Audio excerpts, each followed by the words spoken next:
প্রতিটি বাড়ির দেওয়ালের পিছনে একজন মানুষ দাঁড়িয়ে থাকে, যে নিজের কষ্টটা হাসি দিয়ে গিলে ফেলে আর নিজের সুখ নিঃশব্দে গিলিয়ে দেয়।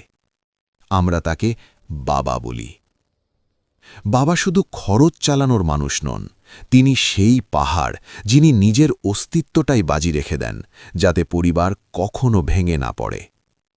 তিনি নিজে ক্ষুধার্ত থাকলেও থালা আপনার সামনে এগিয়ে দেন।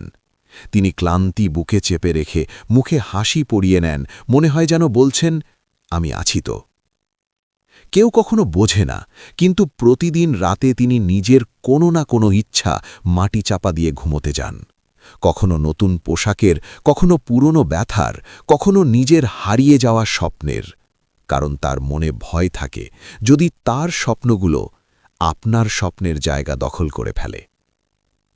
সকালবেলায় তিনি বেরিয়ে পড়েন, আর ফেরেন তখনই যখন সারা দিনের দায়িত্বগুলো কাঁধ থেকে নামিয়ে ফেলেন। তার কাছে সময় সব সময় কম, কিন্তু দায়িত্ব সব সময় বেশি। তিনি ভেঙে পড়েন, কিন্তু শব্দ করেন না। তিনি কাঁদেন, কিন্তু চোখে জল ফেলেন না, কারণ বাবাকে ব্যথা নয়, দায়িত্ব সংজ্ঞায়িত করে। আজ যদি আপনার জীবনে আলো থাকে, তবে মনে রাখবেন, কোনো বাবা নিজের অন্ধকার দিয়ে আপনাকে দেওয়াল তৈরি করে আগলে রেখেছেন। তিনি নিজে পিছিয়ে গেছেন যাতে আপনি এগিয়ে যেতে পারেন। তিনি নিজে পড়ে গেছেন যাতে আপনি ওঠা শিখতে পারেন। তিনি নিজে থেমে গেছেন যাতে আপনি দৌড়তে পারেন। দুনিয়ার সবচেয়ে বড় হিরো তারা নয় যারা পর্দায় দেখা যায়। সবচেয়ে বড় হিরো তারা যারা ঘরের নীরবতায় নিজেদের সব কিছু দিয়েও অচেনা থেকে যান।